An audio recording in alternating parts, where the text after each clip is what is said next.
work with the outdoor, or can't speak today. It's been too busy.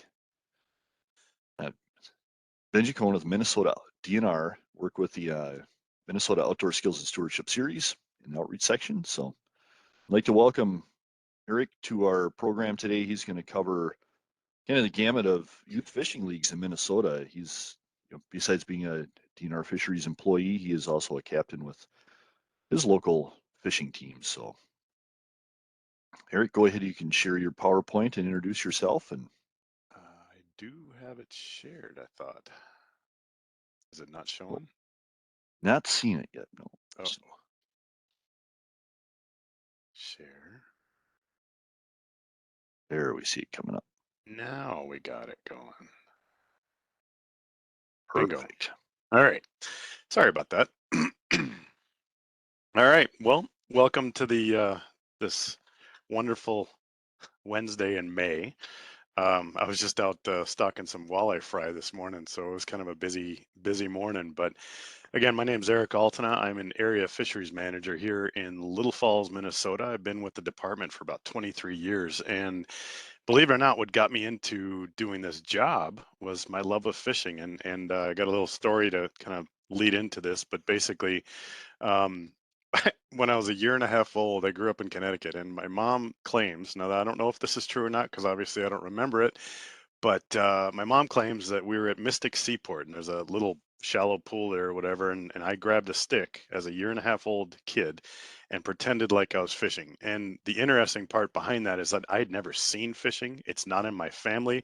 All my family are immigrants from Germany, so it's kind of a weird deal, honestly. And I think it's honestly in my blood. So I love fishing. I was interested in messing around with the creeks and stuff back in the, actually they call them brooks back east. But anyway, messing around with those, back when I was growing up, and I got my undergrad degree from Colorado State University, wanted to get the heck out of the East Coast. And I achieved a master's degree in biology from Texas A&M. So I traveled down to Texas for that, and then came up here in 1998, and have been enjoying Minnesota, the land of fishing, bow hunting, and hockey for me anyway. And part of this fishing thing is kind of understanding, how youth fishing has increased. And honestly, I wish I'd had the opportunities that these kids have these days. In high school, we didn't have such thing as a fishing league or a fishing team. It was all just on my own, and that's part of the reason that I probably didn't get great grades even in high school. So the talk today is basically talking about youth fishing leagues and teams. Where do we fit in the puzzle? And I say that because I'd like to see people become a little bit involved with it. We have an opportunity to provide some guidance, to provide some education, to provide a love and a conveyance of that love of the resource. Because honestly, if we don't do a little piece of this puzzle, we don't know what the resource is going to end up like in the future. So moving on with that, how do we fit in? All right, advancing slides. Here we go. So what are we talking about? Well, the examples that you see there on the right are basically tournaments that the this local group that I've been fishing with, that's are acting as a boat captain, the Saberstorm Virtual Fishing League, has several events throughout the year. And these were some ones in the past, and then there's some ones that are going to be taking place here this year. And are they actually fishing leagues, or are they something like tournaments or competitions? And the answer really is that they're both. Um, Fishing teams certainly come into play. I mean, just like with any high school event, these are actually starting to become sanctioned team events, and there's even scholarship opportunities for them. So it's a unique blend of things that allows, a general participation. And when you think about sports in general, everybody always says, well, hockey, that's pretty high price to get into, or dance, that might be really high price to get into. And honestly, fishing in general can be either low cost or high cost. It just depends on what you put into it. And I would offer that, at least at the basic premise there, you can have an entry level option that's fairly low cost, and there's a lot of opportunities there for people to join the sport. Um, there's definitely support from the Minnesota State High School League to start forming divisions. And that's something that I think is going to be up and coming, and it's still developing. And then I would argue that this electronic format, in other words, the instantaneous catch photo or catch measure photo release, offers opportunities to expand that without having to worry about regulatory stuff, in a given lake or whatever, because the fish is instantly caught, measured, photographed, and released. It allows for a lot of flexibility. Whereas, the standard tournament guidelines that are usually when a fish is brought in for a weigh-in might not offer that same flexibility at all, because you have to abide by localized regulations and certainly apply permits. But the virtual options may or may not need a permit depending upon how big or how many are in the group. So where did these come from? Well, youth fishing has followed in the footsteps of the high school trap and archery teams and/or leagues, and it's pretty cool to see it, because honestly, they took that high school trap model and tried to look at opportunities for basically youth sponsors within a given school district to provide an opportunity for people um, to be able to go fishing. And it was fairly easy at first, but then it kind of blossomed big time. And I would argue that angling presents an alternative to those standard sports that we think about, like the volleyball, the hockey, the baseball, the basketball, and stuff. And it's also even a different audience to some extent. So it offers an opportunity for anglers that may, or it doesn't. It's not relegated to males and/or females. I mean, it's everybody who wants to be involved can be involved. So it's really pretty cool. The cost of entry, as I mentioned, is relatively low, provided that the equipment is there and stuff.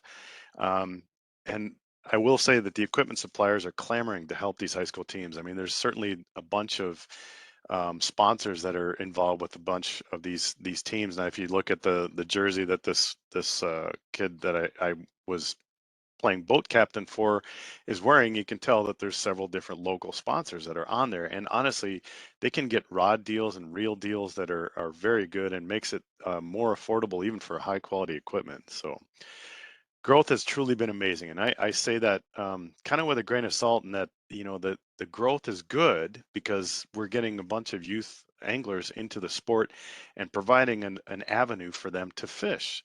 That's great. I mean, for me as a fisheries biologist and as a guy who loves fishing, I love being able to show people how to fish. But the growth is truly amazing. And we'll go over a few of those stats next. So, who are these high school teams fishing for? Well, there's four major organizations. Bass Angler Sportsman Society is definitely one of them, and that's more of a national flavor to it. There's the high school and junior divisions, and then we have the Bass Federation has a high school division, and under that or with that, they have the Student Angler Federation. Again, this is also more of a national based type organization. The SATT is a student angler tournament trail that's been founded here in Minnesota and operates 100% virtually, using an app to apply their weigh-in. So the measuring, as you see in the background here in the photo, fish being measured properly, and then that counts towards a measurement that gives some points in a standing that's actually live and in action as you are actually fishing. So it's kind of unique in that it provides an opportunity for people to compete and have fun while doing it, but yet they hear, like in the particular app that this group uses that I've been being a boat captain for, it's called Fish Donkey. And every time that that a person catches a fish, it gives a eeyaw, right? So it's a unique kind of deal in that you hear if people catch fish, and you see where your standings are instantaneously as you're fishing with these kids. And then finally, there's the Virtual Fishing League. This is kind of a new advent that came out of the Student Angler Tournament Trail, and allows for different age groups from 5 on up to graduated seniors, and it's purely a virtual league. In other words, you don't have to be on a specific lake. You can be anywhere within the state of Minnesota and fish in this particular event. So they might have a time frame of a weekend or even a month-long period where you would keep track of the fish that you catch. You take pictures of the fish, and you can keep track of what's going on. And they have some pretty substantial prizes for these, believe it or not. And it doesn't require a whole lot of cost to enter at all. So, how many are we talking about? Well, the best estimate, at least for the SATT, is 175 teams in Minnesota. And that is unbelievable considering that just 4 years ago, there was none. So, if we look at that pace of growth, it's certainly faster than what the trap leagues did. But it's a unique opportunity here to provide some guidance. I mean, all species are depending upon the type of tournament and stuff.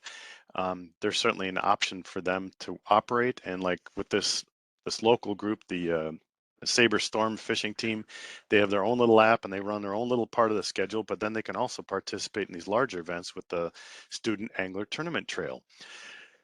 So there's about 40 members per team. I know I gave a presentation to the Saber Storm fishing team, and they had about 65 people there just from this year. And then there were still some kids that didn't show up to that particular event where I presented some skills and how to measure fish and stuff like that. So there's more than 40 in perhaps some of these leagues, especially or teams, as we talk about around the cities. So there's about 7,000, excuse me, students involved in the SATT alone, and we know that the Bass Federation and Bass Angler Sportsman Society, they all have involvement as well. Sometimes they cross over, so it's a little bit hard to track as far as the individuals, but certainly the SATT is going to be one of the larger ones, at least in the state of Minnesota. In 2022 alone, they anticipated 12 of these Student Angler Tournament Trail events where there are more than 200 boats. That's right, 200 boats. That's on a given lake. So in other words, a lake like Minnetonka, a lake like Leech, a lake like the Whitefish Chain, or maybe Mille Lacs, those lakes can support it. It's 200 boats that we're talking about, and 2 students on each boat typically will be involved. So we're talking about at least 400 students that'll be out there angling with in a boat on a given lake for a particular event. And again, these are all virtual events, so that's good for the fishery. It's not going to hurt the fishery necessarily. It just happens to be a little bit congested sometimes on certain lakes if you happen to be there as a recreational angler at the same time an event is going on. So this is where there's some consideration as to what should the youth groups do about tournament permits. And I guess I would argue that it's good that many of them are purchasing a low cost youth tournament permit to be able to schedule the events, at least so that there's not overlap of teams and or leagues or even other tournaments with a given lake or given water body. Certainly, there's an opportunity at least to provide some education along with the tournament permitting process, and so this is good that we see these groups as well as Bass Angler Sportsman Society and the Bass Federation at least applying for the permits, even though they're not necessarily required for youth tournaments, provided that they don't have an entry fee and other qualifications there. So why do we need to be involved? Well, myself as an angler, I care about the resource, obviously, and I think it's interesting that there are so many. And as I mentioned, that their events for the SATT alone are talking about 200 boats. Well, those 200 boats have to be captained by adults, and those adults need to basically register to be able to get these kids out and show them how to fish a little bit. So that's where our piece of the puzzle can come in. And I would argue that it's a necessity that we need to provide that guidance, that help, that opportunity, because generally we're the ones that have the boats, and it offers that chance to get out on the water and show these guys a little bit of something different.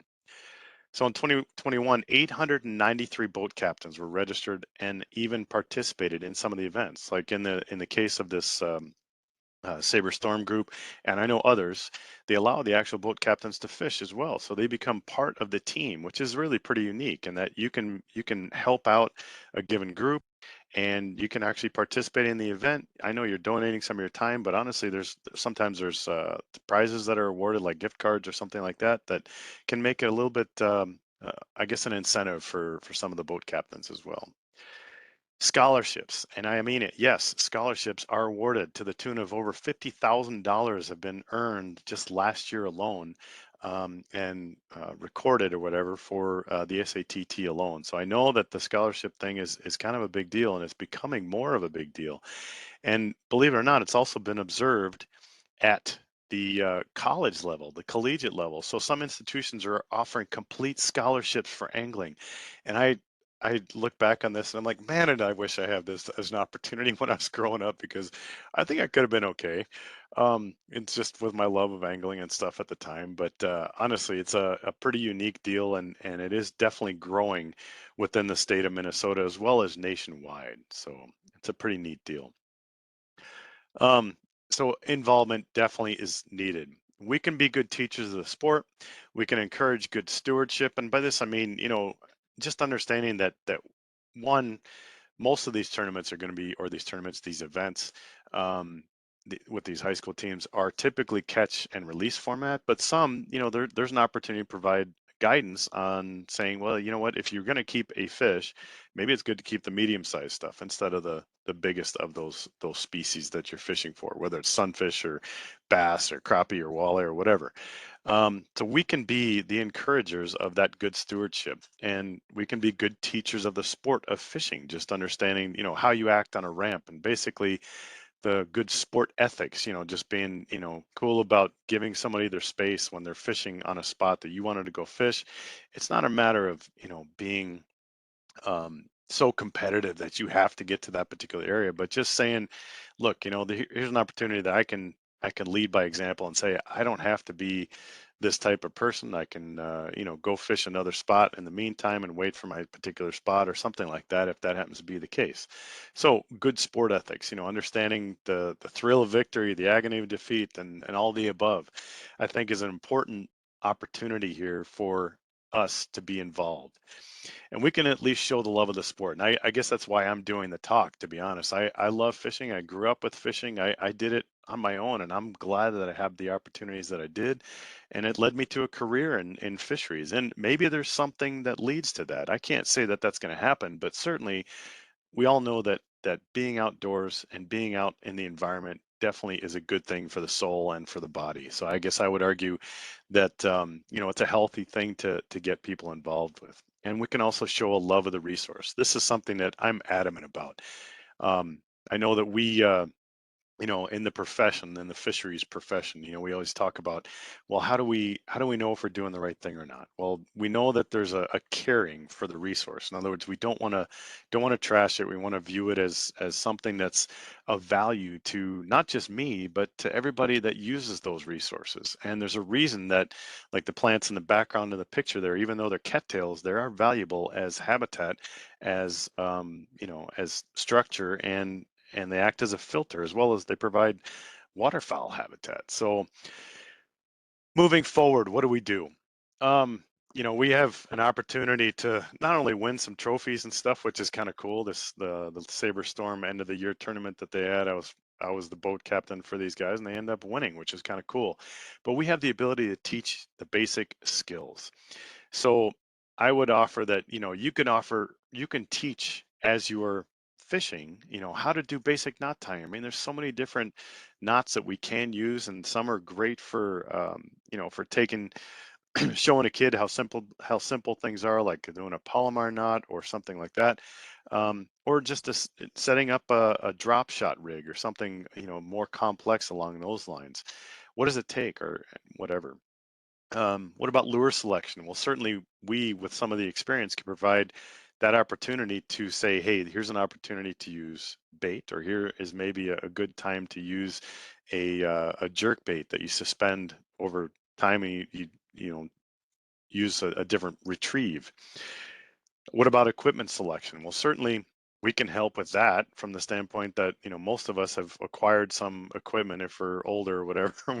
We've got certain things that we like and whatever, but we can certainly offer some assistance in helping decide whether or not they should use spinning gear or maybe bait casting gear or something, completely different than that.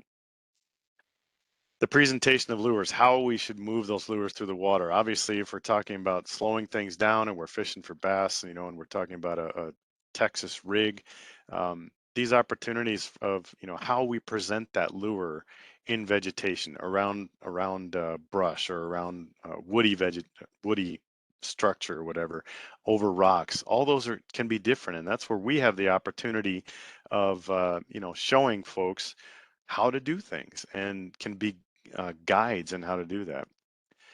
Certainly, the species identification and preferences. Well, What I mean by that is that, as fisheries professionals or even as anglers, we tend to know quite a bit more about the species that we find in our lakes.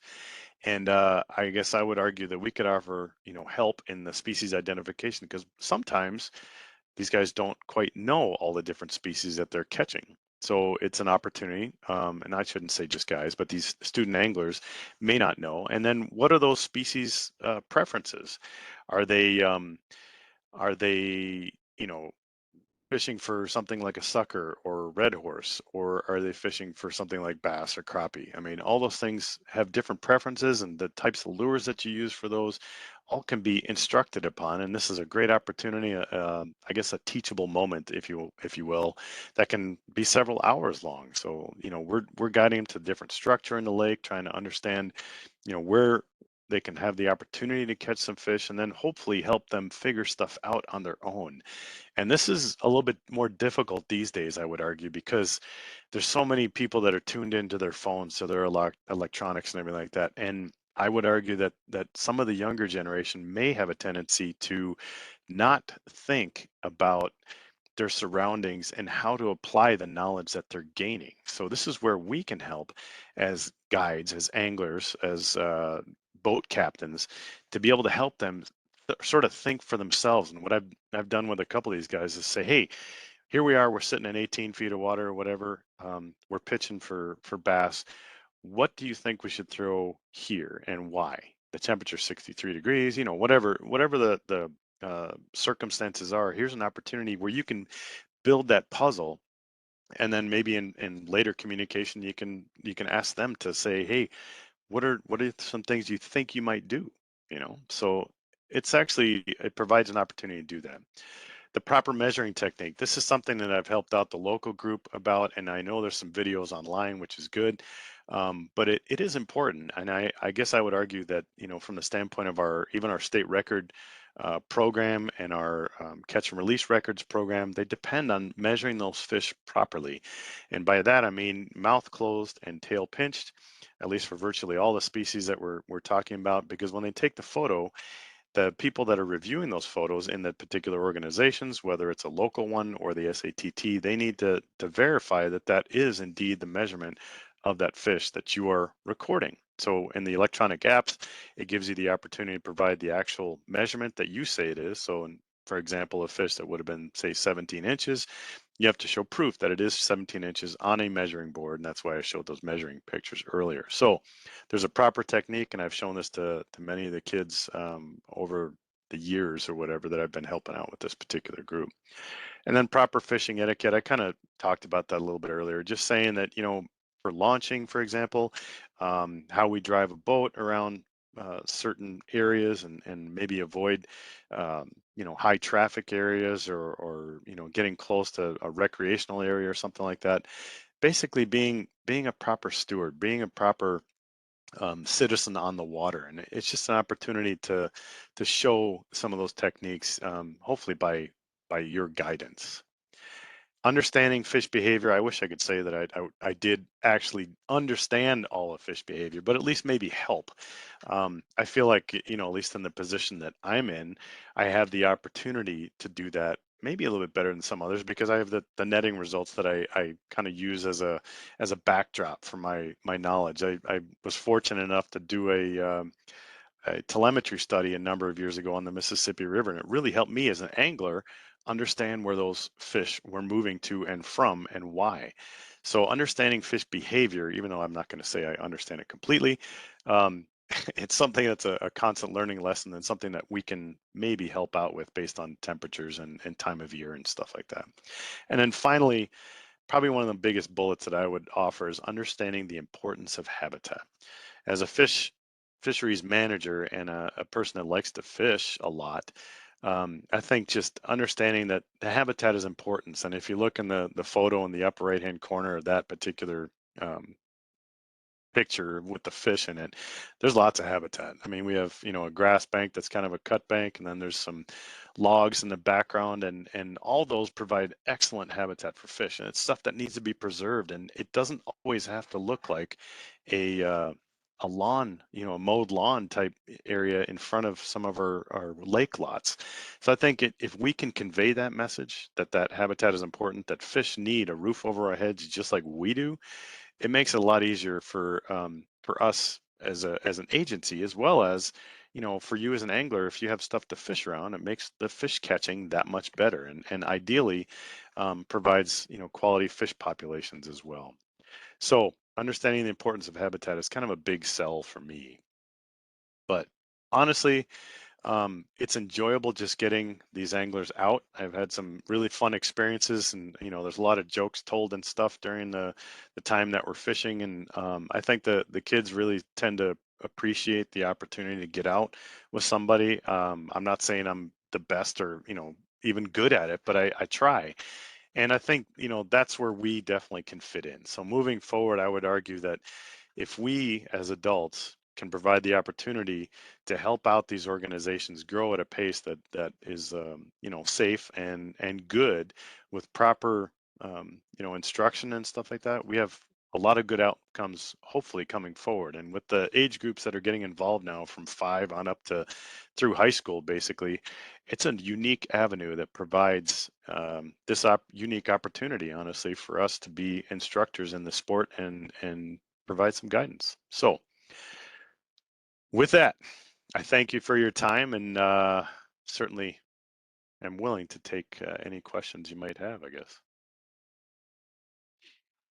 That's awesome. Thanks so much, Eric, for joining us and shedding a little bit more light on Hmm. the student anglers. You did bring up, guys and gals fishing. Do you Yep. have any statistics on how many girls versus boys there are in student angling I these days? That's something that I don't. I had been in contact with Jimmy Bell with SATT, and he was kind enough to provide me a lot of the statistics that we have, and I honestly don't know um, what the actual numbers are, but I wish I could, though. I'm not sure. Sorry.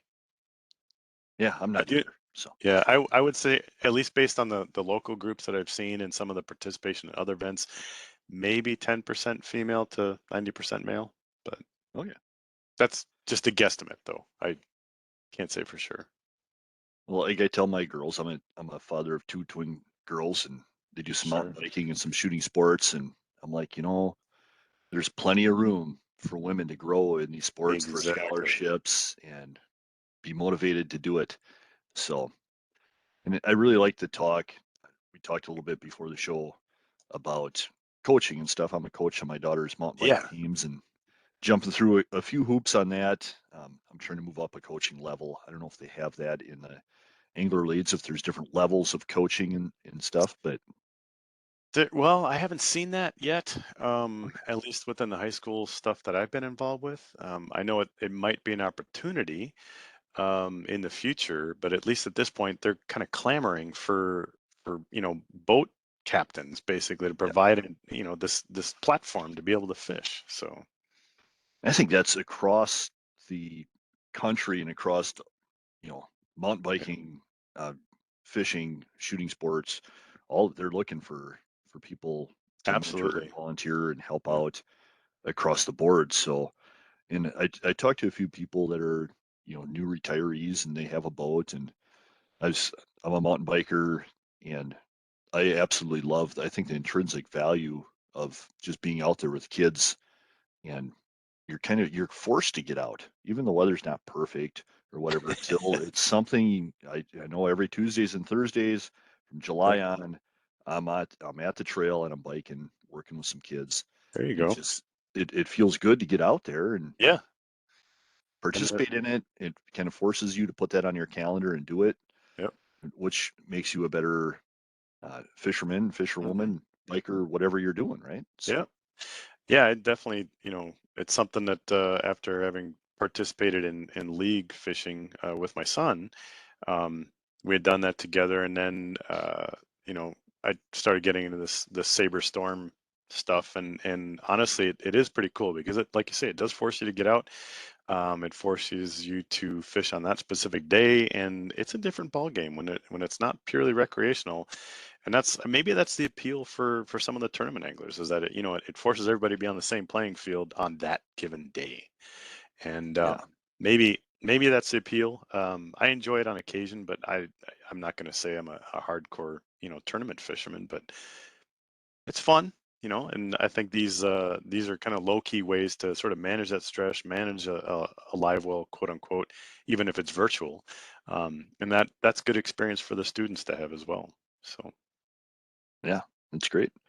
So yeah, if anybody has any questions, please put them in the Q&A there, and we'll go from there. So I know, getting into fishing, how do kids, hmm you talked about when you were young and finding a stick and just pretending it's a fishing rod. And yep, I run into a lot of people around the metro area that are looking for resources for that too. So I wanted to point out, I did put in the chat, the DNR pages. We have a go fishing yep, site on there, Learn to Fish, and it's a great resource for people to learn a little bit about it, and hmm also check out some of the organizations around. I know the metro area, we got Fishing for Life. Three hmm Rivers Park District is a huge program up there. A lot of the YMCA's. I just did a training for YMCA camps on intro to fishing for youth. great, A lot of community ed and park and rec program also have that opportunity too. So make sure you check those out. And even if you're not an experienced fisherman, it's a good way to learn a little bit and maybe get involved and place to start. So yeah. Certainly within the state of Minnesota, we're fortunate to have the Fin program too in East and West metro areas. They do a lot of work locally with local organizations, local townships or cities, and get people involved and being able to fish in some of these places that they might not have the opportunity elsewhere. So yeah, that's a great point. We were fishing at a fin pond yesterday with a group of YMCA there you staff. go. So, but everybody caught fish, so Good, it was a good day. good. Uh, Jeff has a question in here about, if you want to start volunteering, what steps do you got to take to get involved? I would first start to get in touch with your local high school or junior high school group. I would be surprised, honestly, if there is not a team nowadays. It's pretty amazing. If not one right near your hometown, there should be one within the adjacent hometown. Maybe something a little bit larger in size. I know. I've just been amazed at how quickly these have popped up. It is pretty amazing. So Right, there's a lot of resources. I kind of had to laugh when you're talking about the high school going into college. People are yeah, getting involved. So I yeah. live just across the river, and we don't have a closed bass season. hmm I get these big fancy boats that show up at the landing down the street from my house. And so I happened to talk to this uh, young gentleman one day, and he's a tournament angler, Yep. goes to the U, hmm does school online. He drove up from Kentucky to Yep. meet a couple buddies over here to go bass fishing for a few days, and before he heads back out on the road. And I'm Yep. like, you're 21 years old. You Exactly. have a $60,000 boat and a truck. He says, I kind of live in my truck, but Uh-huh. he was going into, I think, construction management. So There you go. wasn't Living the wasn't going dream. the, yeah, wasn't going the fisheries angle, I guess. Excuse me. But he was just living the dream while he could, and Yep. traveling around and doing a lot of fishing. So it's Yeah. interesting to talk to him. But Yeah, that the college thing is definitely taken off big time as well. And you see that on the nationwide stuff. I know the Bass Angler Sportsman Society has a big deal on it. I know even the walleye group has another, setup that is similar now as well. But it is the growth of the sport does depend a lot on some of our warm water species like bass because they are, found all across the country. They're readily available. They respond to lures, which is ideal. You don't have to worry about bait necessarily and stuff. So in that avenue or that vein, I guess it's ideal from the standpoint that the bass actually represents something that can be caught almost nationwide. So yeah, that's great. I Mhm. really like, you brought up Fish Donkey and the little hee haw Yeah. ad they got. I love that too. But I find that I've done a couple tournaments through Trout Unlimited that we've Sure. just hosted, kind of fundraising tournaments, and they are a blast. And there's so many of them on there. I know Women's Anglers in Minnesota does a big one, and you can get out for a weekend uh, or a month. We ran ours for a 3 week process. The trout one we did, multi-species, hmm and sometimes they go on weight, sometimes it goes in the smallest fish, the least fish, the greatest fish. You can have all kinds of categories, Yeah.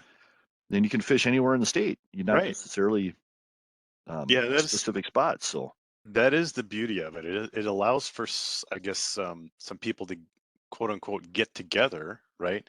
yeah, But yet they can, operate anywhere from anywhere because the apps are just that available now, and it is something that is totally unique within the last, say, 5 to 10 years. And I mean, there's other ones out there. Obviously, there's the LiveWell app and the TourneyX app, and I mean, there's a bunch of other ones that I'm not even aware of that certain organizations use, but um, it does offer some unique angling opportunities and something a little bit different, I guess, than the normal tournament. And at least from a manager's perspective, I kind of like those. I mean, and it makes sense from a yeah, fish care perspective too. Those fish are right back in the water, which is excellent. So, you know, that's great. Jeff had another question in the Q&A about, are there multi-species or non-bass clubs in tournaments? Absolutely. It depends on the group. I think a lot of the different high school groups do have a tournament or an event that occurs, maybe even during ice fishing season, and it could be for multiple species. Then they can do events even prior to the normal fishing opener. So it might be for crappie and bluegill and suckers, for example. So it really depends on where and what sort of avenue each individual group gets together. I know the particular group I'm involved with. They have what they call as a bonanza, where you can focus on one of maybe 8 different species. It can be carp, it can be catfish, it can be bass, it can be pike, whatever. So it's really it's pretty unique, and I think it really does depend on the group. A lot of them do multi-species um, avenues, though. So good question,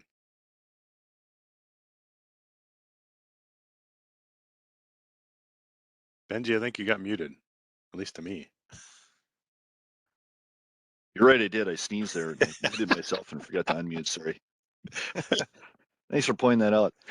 No problem. But as a, as a fly angler, one of the guys I fish with here and there challenged us last year to select a fly. So I got Oh, some Turbo Pete's here, there you go. and rather than fish for specific species, we only fish with one fly, Yeah, and you get one fly to try to catch as many different things as you can. sure. So even during a, a caddis hatch, I was out Mhm, collecting bugs yesterday, and just the caddises were crazy numbers of caddises out, which is awesome. mhm. But here I got this little wet spinner thing.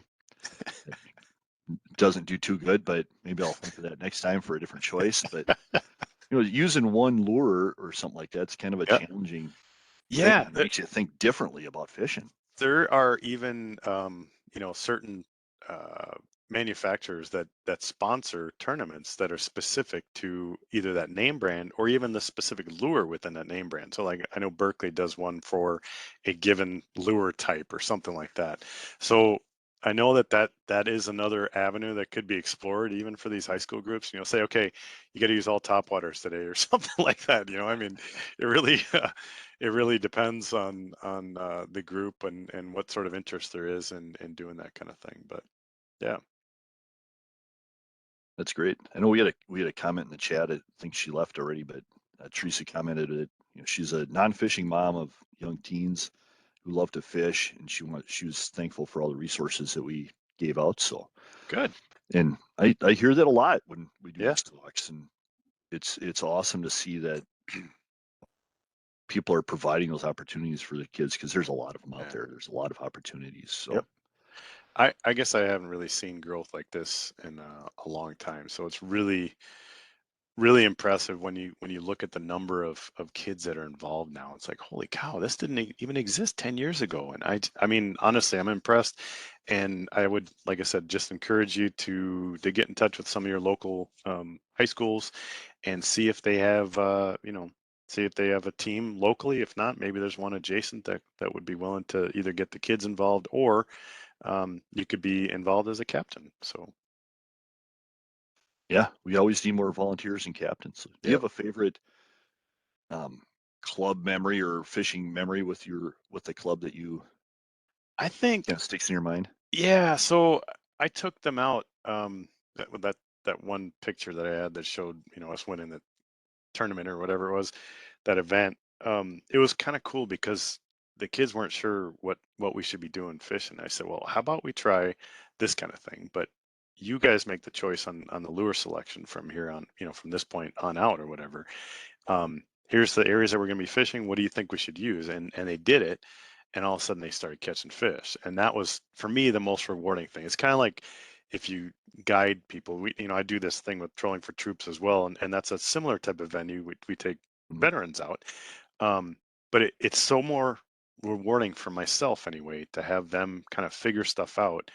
I'm just helping them. I'm just the person that gets them there. But I think if they can figure stuff out, that to me is more rewarding than anything. It doesn't necessarily mean I have to win anything, but that that part was most rewarding for me. So That's awesome. On the management side for fisheries, is there any concern with, more boats getting out in these lakes? And I know most of these are yeah, catch and release tournaments, but that I mean, I shouldn't say it's a concern per se, other than, as a user of the public accesses. I think that's where we may see some conflict, and that's not. Um, I don't know if there's any way around it. It basically concentrates it in a given area. Like I know, for example, I didn't even know that there was an SATT event going on Mille Lacs. I think it was a year ago or so, right? And we went up there, and there's 175 boats on the lake, and I was like, "Holy cow! There's not a spot to be found if I wanted to fish for bass right now."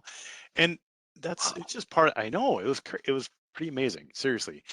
Um, and it's not necessarily a bad thing. Don't get me wrong. It's just that I think the public and the organizations just need to be aware of the fact that there's going to be some potential rifts in there just because of the public access use. I don't know that it's because of the fish care, because that's not even an avenue that I would have to pursue as a manager or even as an angler. It's like they're treating the fish fine. They're catching them and they're releasing them right away.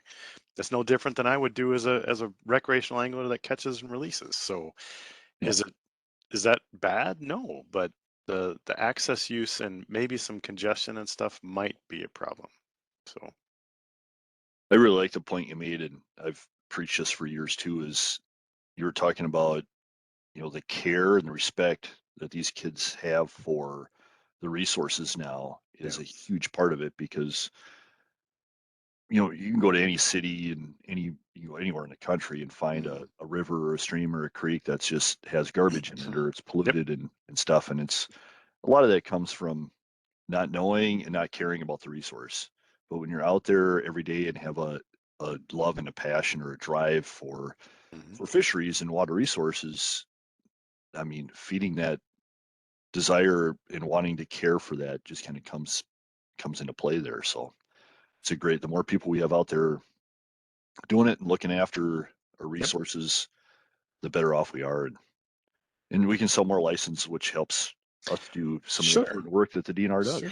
So, Yeah. I mean, I guess I would argue, we have to know about the resource to love it and to support, like, even with our, the LOHS, right, LOHC, whatever, our Sam's Outdoor Heritage Council funding that we have within the state. We're very fortunate to have that in Minnesota. Well, that depends on people knowing about it or knowing about the habitat we're trying to preserve, protect, even enhance in certain cases. So I guess I would argue that's another opportunity to show them that, yeah. So, So we're nearing the end of our time. I think we ran out of questions here, but okay. for the people that are sticking around, I think we should probably throw a little bit of bacon at them here. And we had a long weekend coming up. We got bass fishing is open, Yep. walleye's open. Yep. What's your go-to? Where are you going to head? Where are you going to look for structure, and what lure are you going to target this weekend to find some Well, fish? I guess I'm a multi-species angler. However, I tend to focus more on the bass. I like smallmouth a lot. I might try the river a little bit, but the rivers are really high right now, so just be careful. But if I was a bass angler going to almost any of our lakes in Minnesota, they're looking around in shallow water to spawn, or at least off of that first break or whatever. So if you look at a lake's contour in that 2 to 3 feet, and then that first little drop off in that 6 foot zone or whatever, sometimes that's where there's going to be some congregations of fish looking to try and do the spawning activity, which takes place at around 65 degrees for largemouth and around 60 degrees for smallmouth. So just think about that as you go out fishing. If the water temperature, which is a key component, is in that range or whatever, it might be a good idea to kind of focus on some of those shallow areas. I would say any southwest facing bay has a better opportunity to warm up sooner.